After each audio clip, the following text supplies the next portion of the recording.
Oh, thanks for having us. Thank you. I have to say Alan's credentials are much more impressive than mine. Oh no. You know what it is, Chrissy? It's like I feel like I know you so well and I hang out with you all the time that like I was like, oh, I could have mentioned like your Doctor Who podcast and all that. And then I just like I blanked. So that's on me.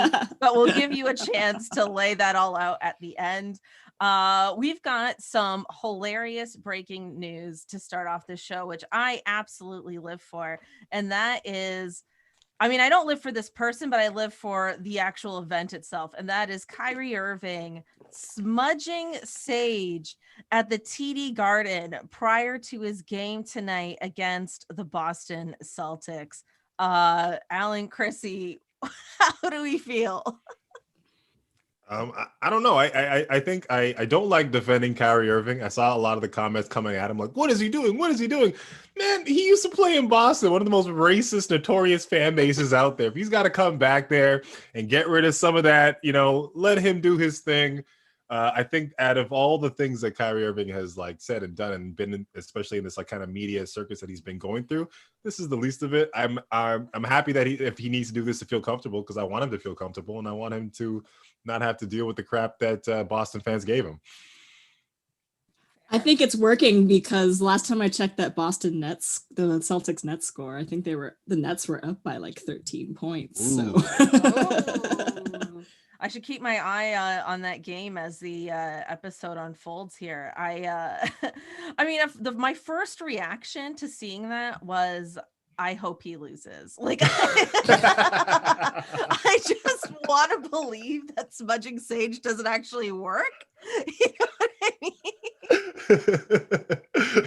Yeah, that was my first one, and then I read the comments, and I was like, oh yeah. See, I didn't read any comments. I just saw it for what it was. I mean, I kind of, in a way, Alan, do agree with you in that this is the least of Kyrie's problems right now. Like, I don't know if like Bill Russell was smudging Sage back in the day. Like that's how we got 10 chips. Like, I don't know if this is like a long-standing tradition with like black players trying to survive in Boston. Yeah, just trying to keep away all the fans. The Boston fan tries to yell at a racial epithet, and they just get stopped by some force. They don't know what this is. Ooh, these racist vibes. They're just, they're making my skin ashy. Oh my God. You gotta walk away like, I was gonna say something, but it's okay. Yeah. Oh man. Yeah, I'm sure back in the day there were some other similar scents to Sage, possibly filling the arena. But yeah, I just thought that was absolutely hilarious. There was no way we weren't not gonna mention it here. I wonder if he's gonna do that at every road game or every game.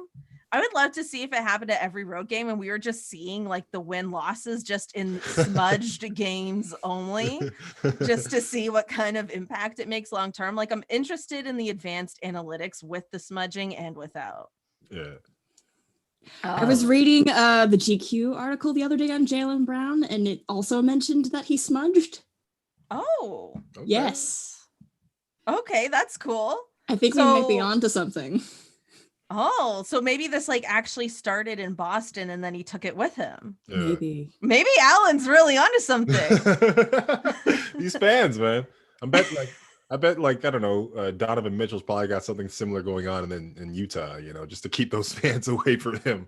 So maybe. Yeah, I mean, I could see a player like Jimmy Butler doing something like this as well. Oh, yeah. Like, yeah, that's so interesting because like my mom does this a lot and she makes like smudging fans.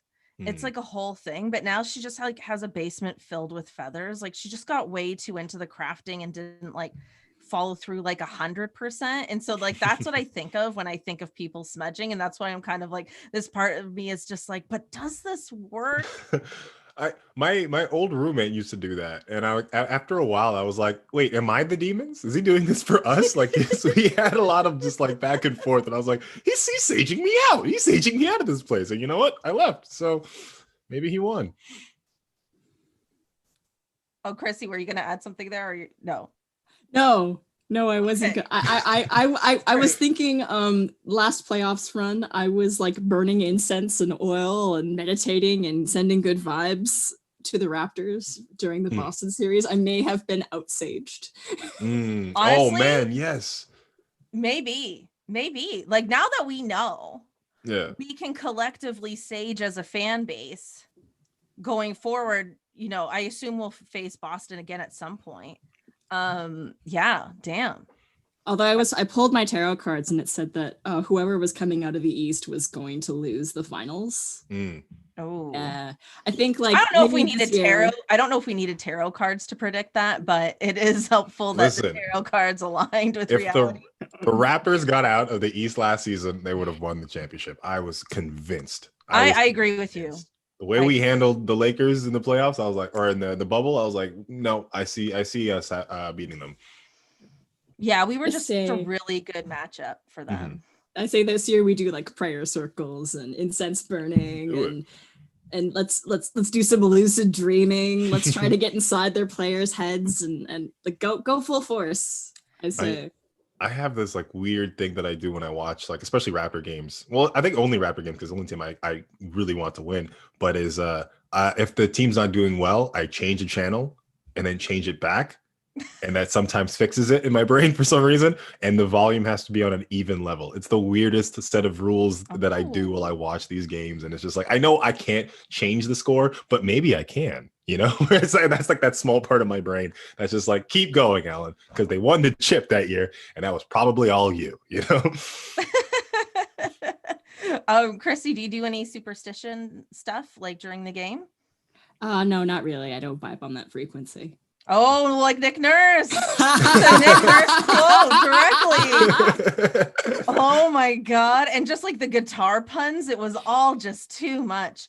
When I was younger, like during the Vince Carter era, I used to have this thing where like I feel like this, I was going to say like I would eat chocolates if like the game was really close, but that's definitely just an excuse to eat chocolate. Help the team win. And then like my mom would get all freaked out like if there was like a really tight fourth quarter and she'll be like early in the fourth quarter she'll just be like, okay, I guess I'll just like go to the kitchen, and then she would like disappear from the game, and then she'd kind of yell back like, is it safe for me to return yet? You know, it was adorable, but we don't do anything like that. Listen, everyone must do their part, you know. Yeah. Well, speaking of like good vibes, I feel like this entire week in the NBA has been about good energy and negative energy, moving away from toxic energy, trying to get rid of toxic people. I feel like that has been the whole vibe this week. But let's start off with what I think is the good stuff and probably the biggest news this week, and that is Giannis signing the Supermax in Milwaukee, staying there for another 5 years, biggest contract in NBA history to date. Let's start with you, Alan. How do you feel about Giannis signing the Supermax?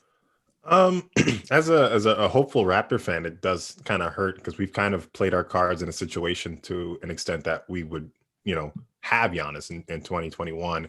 But it just goes to show you that like he is, you know, he's a different breed. He's a different dude, like, and more power to him, because like you're thinking about like less than a decade ago, this guy was just like selling stuff on the streets of Athens. Now he's got the largest contract in NBA history, and he's securing the bag for him and his family. And, you know, he's motivated by different things, and I'm happy for him. I'm happy for him in that regard. I don't think that the Bucks are gonna all the plans and all the promises that they made him, I don't think they're going to be able to achieve them with the roster that they have, and kind of selling out their entire future for Drew Holiday. So it's going to be interesting. And seeing, at least he didn't go to Miami Heat. That's the one thing that makes me feel better. Like if he went to Miami and power shifted the way that would go, I wouldn't have enjoyed that. So I'm happy for him. It kind of sucks to be a Raptor fan on this point, but I'm still optimistic of the future, what can happen, what we can do. Right. And Chrissy, how about you? I'm of a similar mind as well. I think that Giannis signing the Supermax and staying with Milwaukee is a good sign for small markets, because it can prove that, yeah, sometimes we can kind of hit the jackpot and keep on someone like Giannis and a player of his caliber. My only fear is that because he signed the full 5-year Supermax, I almost feel like the Bucks are totally going to get super complacent and not really do anything. It was just more of like, I got the vibe from them. It's like, what's the least that we can do to keep Giannis? Because, you know, Drew Holiday and a botched Bogdan Bogdanovic trade, it's like, and they didn't fire Bud. Yeah. And Malcolm Brogdon too, like, yeah, screwing that up. No, I think they're going to fumble the ball. I think he's going to be asking for a trade in 2 or 3 years. Yeah.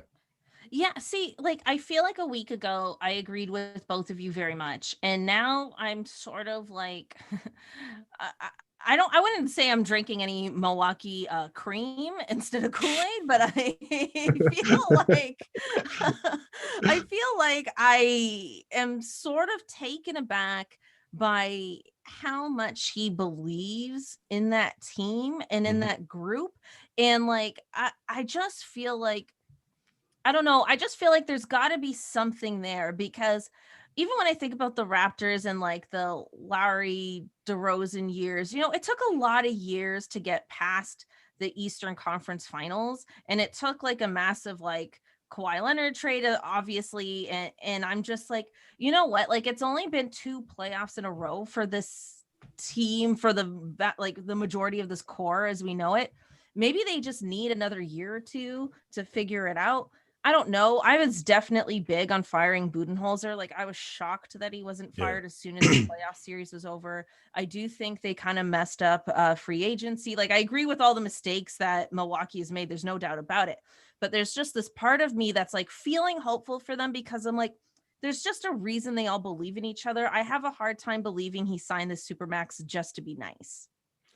Yeah, because he didn't have to sign this until like December, right? He didn't have to make any decisions. So doing kind of this early shows that he must truly believe in it to an extent. And I don't think I think he had to make a decision before the 21st of December, like before like just the very beginning of the regular season. Yeah, but then also like I don't think they fire Bud without his consent either. I feel like he has a lot of like, so I think everything that goes around there, that must be Giannis from behind the scenes. So like there must be something that he truly believes in. And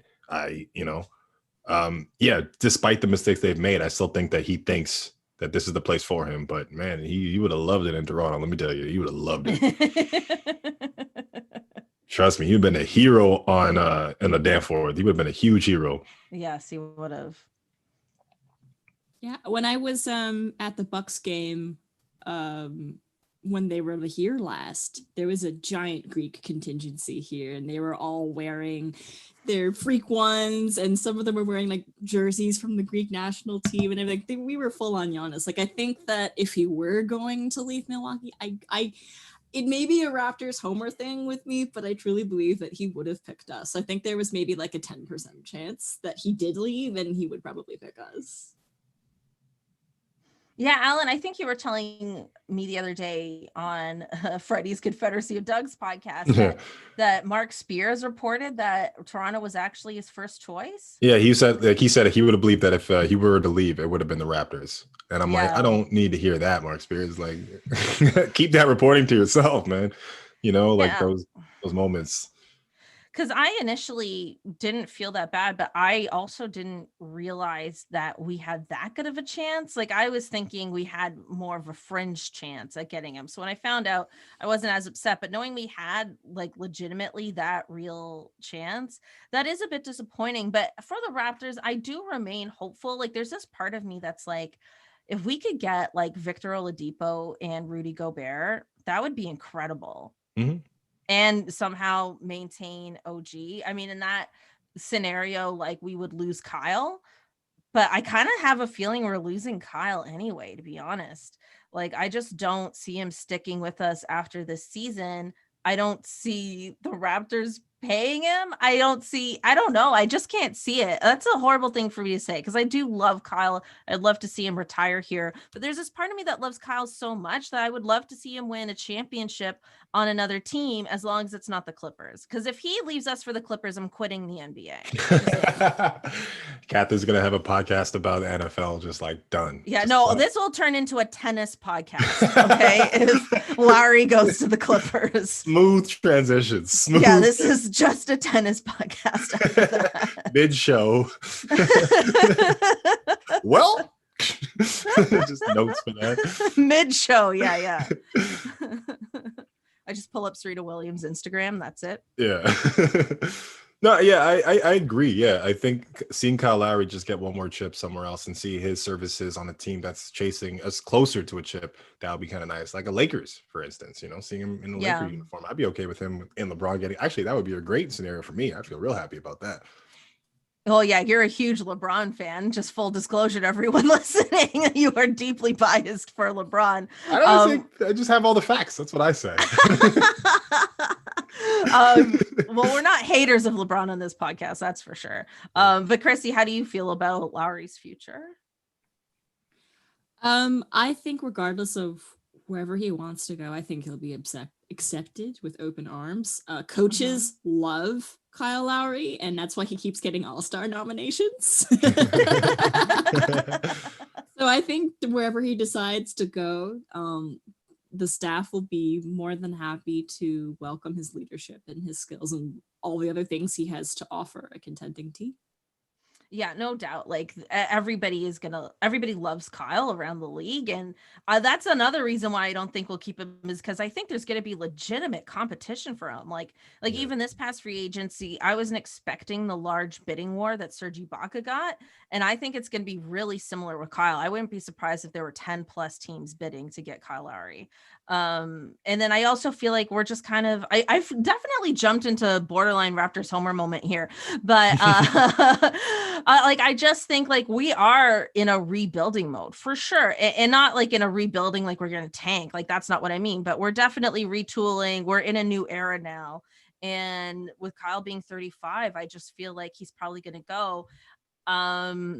Oh God, I mean, I'm already worried about Masai leaving, and there was this podcast that came out today with William Liu and Michael Grange talking about how like there's a lot of suitors out there for Masai, and it was just like, why do I even listen to this stuff? You know what I mean? Like I need positive energy in my life to close out this year. But anyway, with that, let's move on to another dumpster fire before we get into full Raptors mode here. And that is the James Harden saga continues. He is still, as of this recording, has not been traded. ESPN released an article stating that the Rockets gave Harden all the power. And so my question for you both is, who do we feel is the most responsible for this Rockets collapse? Do we feel like it's James Harden, or do we feel like it's ownership, or do we feel like it's Morey and D'Antoni? Chrissy, I'll start with you. I think it starts with Tillman Fertitta. I think it's an ownership thing. And I think the fact that Morey and D'Antoni were pretty quick to jump ship this season, I think it has a lot to do with Fertitta and what he expects of James Harden. I'd say right. That's where I think it lies. I think that, there's the movement for player empowerment, but it's still very much an owners league, and the owners empower people and their employees to behave a certain way, and they play their favorites, and favorites are stars. And I think that Harden's not necessarily helping, but it's definitely like, I think it starts with ownership in this case.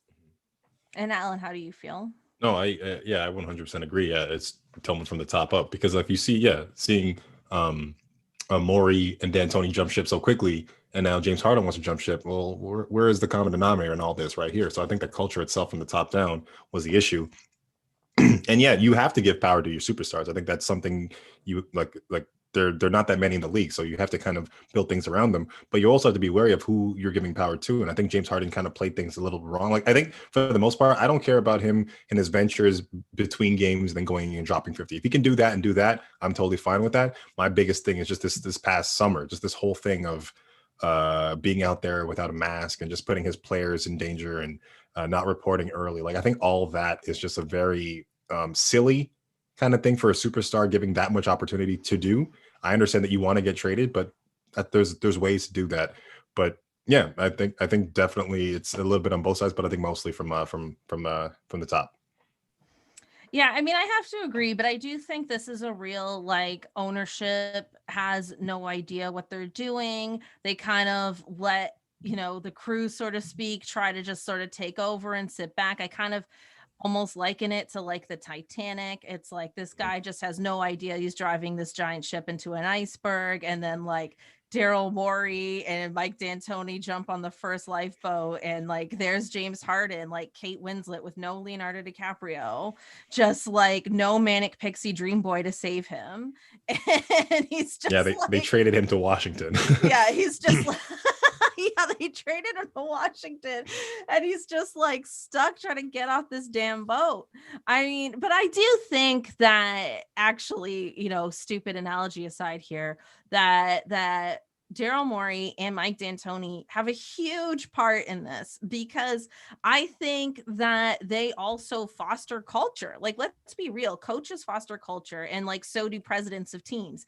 And so like you're saying like, oh yeah, we gave him everything we wanted, or he wanted, and that's what superstars do, including having a say in coaches, including having a say in other players, and then it doesn't work out, and yet we're all sitting here with no self accountability, you know, on anybody's part here. And so I kind of think collectively everybody's responsible to a point. But I'm just like, and I kind of went on about it last week, but I'm so disappointed in James Harden, and it kind of made me look at this year and this season differently, like especially with him not wearing a mask. It just made me feel like, what are we doing? Why am I tuning in this year? Like, I don't know, like it just kind of put a sour taste in my mouth going into this preseason. And then like I was looking at these preseason games. I have not watched a full game. I don't think I've watched more than 5 minutes of the game. And I was just like, I hate this. It's ugly. Like it doesn't look good. It doesn't sound good. I'm not into this at all. I've just been very, very discouraged. Like if I wasn't doing this podcast and I was just a casual fan, I don't think I'd tune in this year. As a Raptor fan, it's hard to watch Tampa Bay arena filled with a bunch of Tampa Bay people just out there. I'm like, so they did a poor job handling a lot of things, and they get rewarded with an NBA franchise. I'm like, it didn't sit right with my soul. You know, it just didn't sit right with me. I think if you are a casual fan, or even a more hardcore fan, or someone who has, you know, real investment as a fan of the Raptors, I think there's a lot of reasons not to tune in this year, or to feel somewhat demoralized by the team. Like, not winning the Giannis lottery aside, I think, you know, there are definitely things that you could argue not to tune in. And then that's NBA wide as well. I think the Rockets also fall into this category as well. I'd be pretty demoralized if I was a Houston Rockets fan too. Yeah, like I was saying last week, and I want to get into the whole like why I'm discouraged about the Raptors, definitely like coming up in this episode. But why, like I was saying like to Houston Rocket fans, like whenever, because we all know James Harden is going to get traded. It's a matter of when, not if. And whenever he comes back to Houston and it's like 2022 and you're all back in the arenas again, do not show up to that game. Show up to every other game but that game, because like as performers, and Alan, like you'll identify with this, it's like, you know, of course you want like applause and you want laughter, right? But if you get booed, that's still emotion you can work with. Yeah. You know what I mean? And like time and time again, we've seen players go back to the team that they were traded from or left in free agency. They get booed and then they score like 30 plus points. Yeah, it's like, and you don't like this? Yeah, and I do not want to see that happen to the Houston Rocket fans after everything they've been through. So my advice to them is just do not show up to that one game, because silence will kill him more than anything. It's very I don't know her Mariah Carey style shade is what I'm going through. I think so many of those fans just like live for that day. They circle that day on their calendar, that day where they get to just boo a player, and that makes them feel good for some reason. Because like we tried that here in Toronto and it never worked. It never worked. Carter had one of some of his best games in a New Jersey uniform and just roasting us. I'm like, I don't know. I never was into booing Carter anyways, but like it's just yeah, it's odd that some fans that like are very fueled by this kind of this vitriol and hate and yelling at somebody who used to be your guy. It's kind of weird to me. Yeah, I feel the same way. I think silence is deadly. I think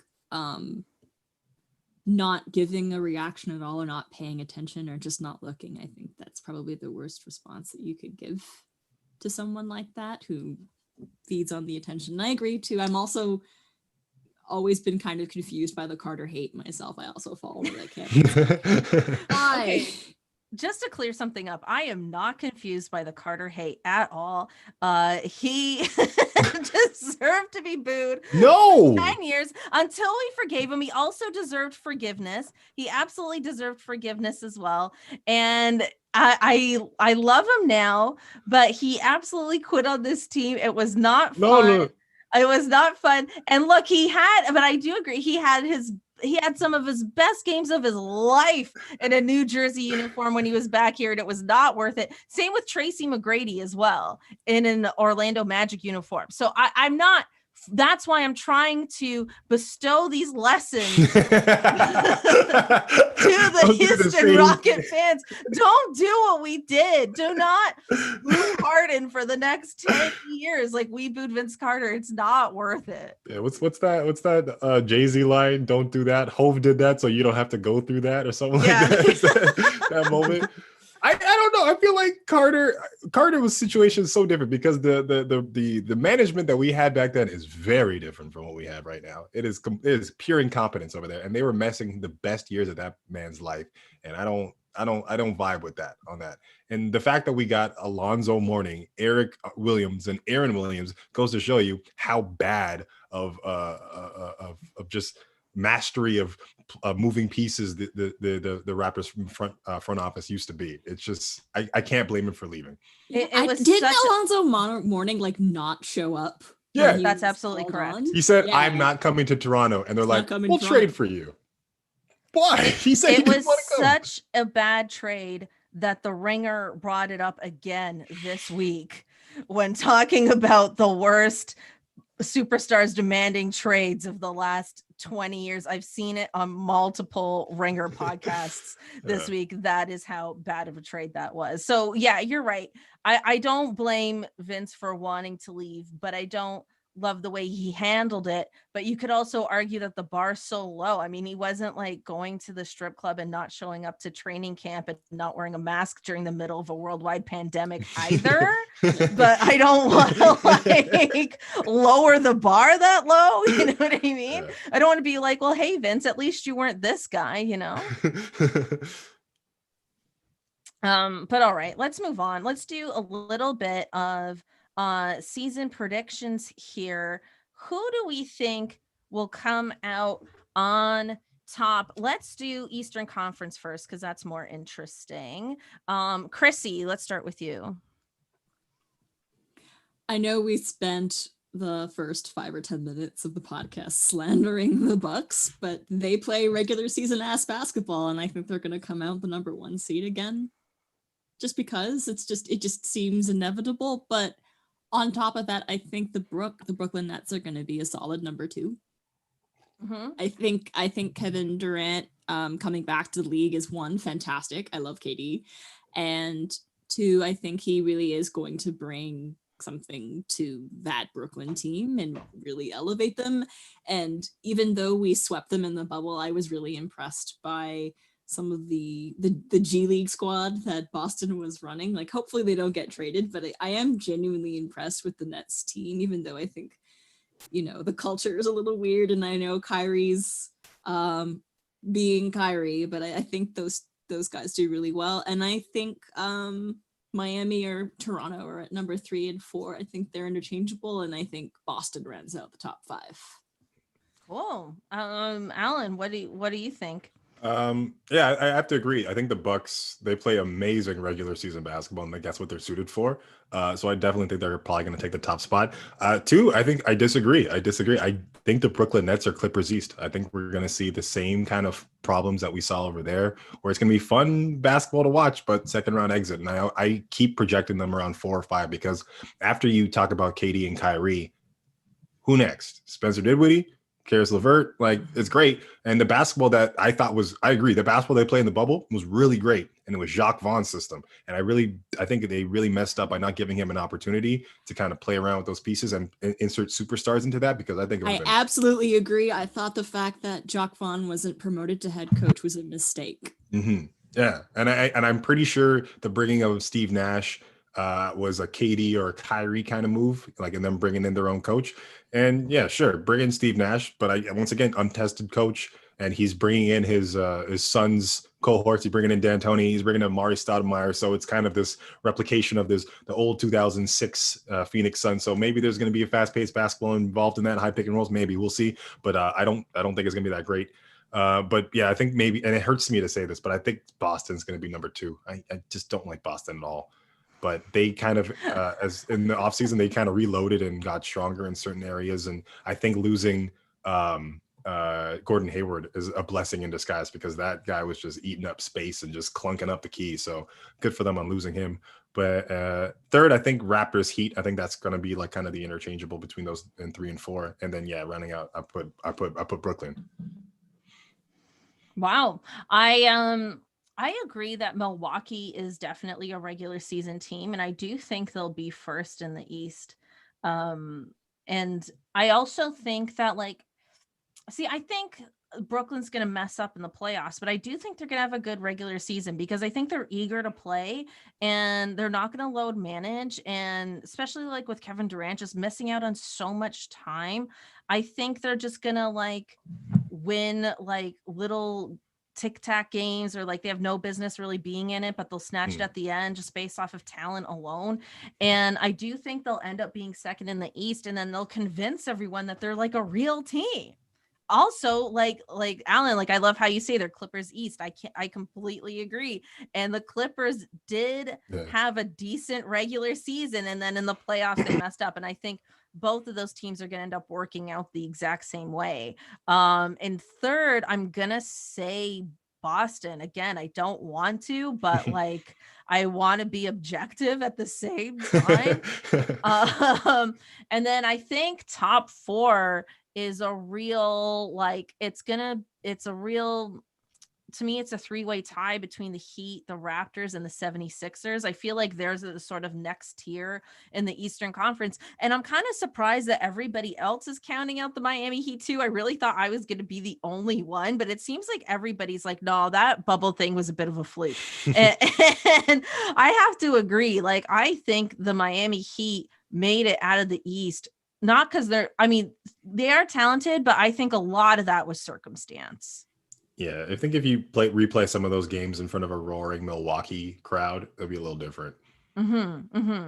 Yeah, like just like the no fans, I think for whatever reason benefited them. Also, like they weren't the ones like leading the strike, and I think there was like an emotional toll there that maybe didn't affect them in the same way. I don't know if the Miami Heat have emotions. I feel like emotions might weigh into their BMI index and might put them like 0.1 point over, and then they lose playing time. So that, or they're too wired on Big Face Coffee. Yeah, exactly. On $20 Big Face Coffee, like Jimmy Butler was all like, oh, I want to make this a thing. And I am like, I will boycott you if you start a legitimate coffee chain that charges $20 a coffee. I will boycott you. I will turn this into a tennis podcast again. Like, I will not support you at all. But yeah, I mean, I love the Eastern Conference this year. Might be one of the only things I actually like about the NBA this year. And that is, it feels completely wide open. It's like, we're making these predictions, but it's like, it's a real anything can happen conference this year. And that to me is when the NBA is at its absolute best. And so I am really excited to see how the Eastern Conference plays out. And I'm also really fascinated by the play-in tournament, but we're not going to get into all of those stats tonight. Let's do quickly some Western Conference predictions. How do we think that's going to play out? I think the Lakers are probably going to come up on top. So happy for Daddy LeBron to get that next chip. 2, I think LeBron. Yeah, Daddy LeBron. Just want to make sure we caught that. Just want to make sure we all caught I meant what I said there. Yeah. I mean, usually the only daddy on this podcast is Nick Nurse, but you know what? We can have more than one. It's fine. We have multiple daddies. You know, multiple daddies. Multiple daddies is all right. Yeah. Yes, it is. And then 2, I think everyone wants to say the Clippers, but I don't think they did anything to get better in this offseason. I truly think that people are really sleeping on the Denver Nuggets and the resurgence of like seeing that young core come back one more time, and with a healthy Michael Porter Jr. I think him in that starting lineup over Jeremy Grant is going to see that team kind of like take it over because that guy is deadly from 3-point line. Then maybe I see the Clippers in 3-4. After that, it's kind of hard. It's kind of hard. Like, do you want to give it to Portland? One thing I will say, I don't know what's going to be the next part, but I think the top 5, we're definitely going to see a huge jump from the Memphis Grizzlies. I think this is the year. I think Ja is ready. That team was like literally one game away from making the playoffs. So I think this year, seeing how focused he is and how that second year is like, that's truly where you start, like just seeing him. That's a preview, but the movie that is his career is coming up in next season. And I'm excited to see what this young talented player can do. That's awesome. Chrissy, how about you? Yeah, I have to echo the point about the Memphis Grizzlies. I think of every single NBA team there is, I think I am the most excited for Memphis. I think grit and grind is due for a resurgence, and I could definitely see them. I could see them as a 6 or a 5 easily. And yeah, I think Ja is ready. I could definitely see Ja as a candidate for MIP, even though he got rookie last year. I think Ja's gonna be fantastic, and he's got great energy. That whole team has just got great energy. I'm looking really forward to watch Grizzlies basketball. As for the rest of the West, I'm also pretty hot on Denver. I really like the culture they have there. I think Mike Malone's a great coach. Jokic's the best center in the entire NBA. Jamal Murray is amazing. So I'm looking really forward to seeing where Denver ends up. And I think they're a top 5 seed easily as well, probably top 3. I'm also really interested to see how Oklahoma City is going to do and how the Mavs are going to do. I think the Mavs are a real wild card right now because I could see them as a 7 seed, but I could also see them as a 4 seed. And now that Porzingis is kind of back to normal, I think they kind of have a full squad going. So it's going to be interesting to see where the Mavs end up. And then OKC is just a complete giant question mark. They could be at the bottom of the West. They could somehow make playoffs again. I think Presti's going to pay those guys to lose if they win any games at all. Like, he has way too many draft picks to make it to the playoffs. At what point do we say he has a problem and it's hoarding? At what point? Yeah. Is Presti like Hanky 2.0? Is it going to be Trust the Process West? Who knows? Yeah, it might be. I mean, except they won't have to wait as many years. Like, they won't have to tank for as long as the 76ers did if you plays it out that way. But yeah, that's really interesting. Like, I personally think the Denver Nuggets are going to get the number 1 seed in the West regular season, because I do think that the Lakers are going to rest LeBron quite a bit. Like, I think that's the one team that's like really going to double down on the load management this year. Not that they won't finish top 4, you know what I mean? Like, I still think they'll be top 4 in the West regular season, but I think all they care about is the championship and getting LeBron, making sure he's good, going well into June. And I think July this year is when the finals end, because they've pushed it a bit. Don't quote me on that, but I think the schedule gets, because they're doing 72 games starting later this week. So I think that actually pushes the regular season and the playoffs into May, June, and July, if I'm not mistaken. But anyway, so then I think the Clippers are actually going to be second, only because I don't think they're going to load manage this year. I think there's a lot of pressure on them to actually play this regular season and find some chemistry and find some cohesion and actually solve the problems that plagued them in the playoffs last year. So I think they're actually going to play.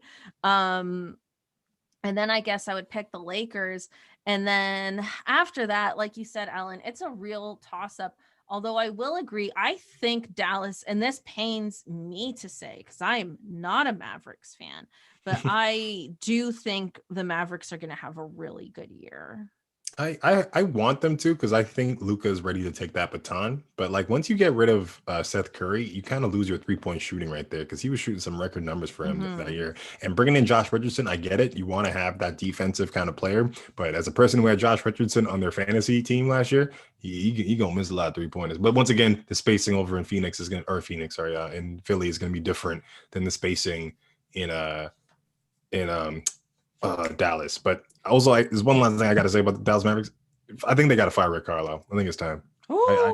I think it's that's time. controversial. Because the guy who I do the podcast with, Ryan Henry, loves the Mavericks. So I've been watching some games just to kind of just watch him with them just to see Luka's kind of playing. Some of these last minute games, just the choices that are being made and the ball ending up in like Tim Hardaway's hands. I'm just like, what? You have a cheat code in Luka Doncic. Why wouldn't you utilize that to the best abilities? I'm like, I don't think he knows how to use them. So I think it's time. I think being medium and being good in the NBA is bad. Because being good, you don't really get picks, so you don't do anything with it. So if you really want to make that next step, bring in a new coach. Wow. I mean, I'm gonna keep a closer eye on the Mavericks for that now because I'm really fascinated by that. Mark Cuban actually did this is the last time I'll mention the Ringer, I promise. Like he did an interview with Bill Simmons did an interview with Mark Cuban this week, and he specifically said that like people fire coaches way too often. I don't believe in firing coaches like that. I think you need to just communicate with your coaches and give them everything they need to support them and blah, blah, blah. So it's like, if he does get fired, he will not go easily or lightly. He's also like, I mean, he's been there for so long. He won the championship with them like a decade ago. Yeah. Right? Like that was 2011. Oh yeah, 11. Oh, that's way too long ago. A ring will get you a lot of job security. Just ask Doc Rivers. Oh, that is great shade. That is great shade. I completely agree. Also, that actually reminds me of something that I wanted to mention during just the whole James Harden nonsense is I am so sick and tired of these rumors about him going to Philadelphia, because why would Daryl Morey, like I said, hop on the lifeboat and get the hell out of there if he still wanted to be with James Harden? So it just doesn't make any sense. See, that makes me feel like the problem isn't James Harden. The problem is Tillman. Okay, but if the trade goes through, then we know for a fact that the problem is not James Harden. But now they're kind of like there's talks of like offering Ben Simmons. That's my bad. Yeah, Ben Simmons, like that's being floated out there. So I'm like, so then there must be some type of interest. So for the fact that there is some type of interest, I don't think the problem is fully James Harden. I feel like if Daryl Morey can still work with him, then I think the issue it's got to be the management. Yeah, I mean it's a great point. I hadn't thought of it that way. Oh, Chrissy. Yeah, I agree. I think that if that trade does go through, and there's definitely conflicting reports about whether or not Simmons is available or not to trade for Harden, but it doesn't necessarily mean that Philly is not open to trading with Houston at all for James Harden. So yeah, I have to agree with Alan. If Harden ends up on the 76ers, one, that definitely brings them up. Yeah. And two, it's definitely like Tillman Fertitta that's causing those issues. Yeah.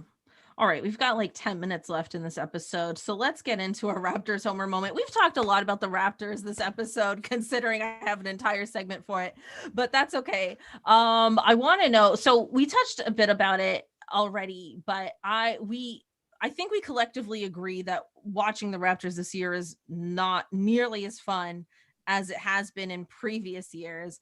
I don't like watching Terrence Davis. I don't like watching him get minutes. I feel like in any other industry in the world, this man gets put on leave for what he's been charged for. It's really upsetting to watch, because I would at least like to see this trial play out. And I feel like it's hard to root for him. I feel like it's hard to root for a lot of things, but maybe that's just my own personal life being reflected at this point. But is there anything you are excited for? Are you also feeling disheartened? Alan, I'll start with you. Yeah, I'm just excited to see Malachi Flynn and seeing his progress over the year, and because right off the gate, he hit the ground running, and I was very impressed for his capabilities, his mastery with the ball, and his just understanding of spacing and defense. And I think a lot of people forget that he was a defensive player of the year of his conference in college, and a 4-year player comes with that kind of mindset of already kind of being a pro, which is like, it goes to the positives of staying 4 years. I personally wouldn't if I had the opportunity, but I'm excited to see what he can do. I'm just now watching that game against the Heat and just seeing how we just don't have rebounds, that's gonna hurt. And I hope we address that within this season. Because I think Alex Len, Aaron Baines, and Boucher, methinks that's not a good front court. So hopefully we can get something else in there, somebody who's at least 7 foot that's just got a body on them that can get us those extra little tip back passes. I don't know. I hate to say this because I hate people who kind of like make noise or kind of not criticize, but kind of take snipes at hometown players. But man, Bembry's feeling real DeMar Carroll-y right now. He don't know where to be defensively. I don't know where he's at. He's taking shots. He shoots like 27% from the 3-point line. I'm like, oh, I don't know about that one. So I'm excited for just the young core, seeing them build and grow, minus Terrence Davis, and seeing what the future holds for this team. Yeah, I completely agree. I mean, our front court was a real like, oh my God, we lost our entire front court. We need a front court, and just signed whoever was available. So I wouldn't be surprised if we made some mid-season trades this year. Chrissy, how are you feeling? I am definitely not getting too attached to this iteration of the Raptors because it feels very ad hoc. And yeah, there's Masai and Bobby are going to be getting their trade on this season. So who knows who we're losing this season? Hopefully Terrence Davis, even though like legally speaking, we couldn't necessarily fire him.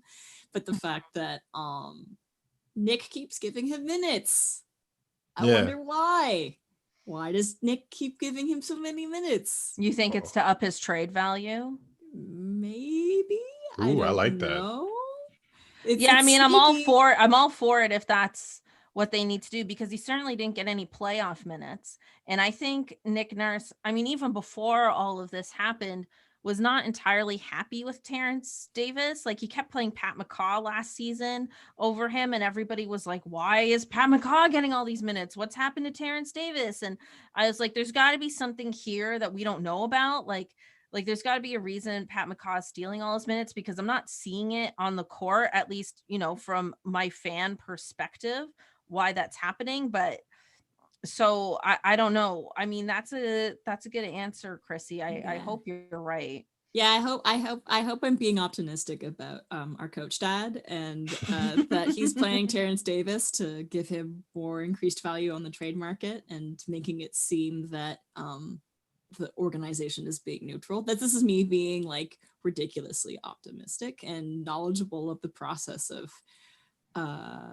having someone on your staff currently going through a conviction case of a relatively serious crime, and regardless of what the personal feelings are of the staff, and I'm sure that Nick and Bobby and Masai have some very personal feelings about the whole matter, but having to stay neutral on it, just, for, bullshit legal reasons, got to be really frustrating. So if you are a fan and you're a Raptor supporter and you decide that I don't really feel comfortable supporting the team because of this particular reason, the more power to you. The more that you have to do to rectify with your fandom, as I totally understand.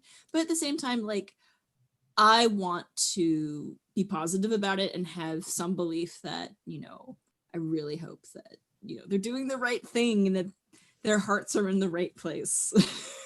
Yeah, it's kind of weird because like NFL, for what we like make fun of it for being a league that kind of just endorses that almost in a way, like they kind of sideline players for a while. They make you forget about it. Like they're very strategic with it. And the fact that he's just like right back in there like preseason, I'm like, oh wow, that's a very interesting move there to kind of just have him parading in a Raptors uniform, especially after like being so pro-social justice when it goes down to the bubble and putting Black Lives Matter on all these different things, to kind of just be very political in one area and then kind of being soft on another area. It just seems like a kind of an uneven message. Yeah, Alan, I completely agree with you. And I think that's what I've been wrestling with either, because I'm kind of like, I don't want to be one of these people that says Black Lives Matter and then I'm not standing up for Black women. Just to be completely honest. It's like yeah, I think that if the Raptors really want to lean into the activism, it needs to be intersectional. It needs to be more inclusive, and it needs to be more thoughtful. It can't just be Black men. It has to be all Black people, has to be Black women, has to be Black queer people, has to be Black trans people, which the WNBA has been doing a great job of. Mhm. Yes, So absolutely. yeah, I think that if the Raptors really want to lean into that, they have to embrace it wholeheartedly. And I think maybe some support for some domestic violence programs and programs that benefit queer people and women would be sort of a good save face move for the Raptors at this point. And I think that's the route that they should be looking into. Chrissy, that's an excellent idea, and I love your optimism as a whole. And on this topic specifically, especially, as we wrap up here, we usually do our Hot Girl Summer Nick Nurse highlight of the week.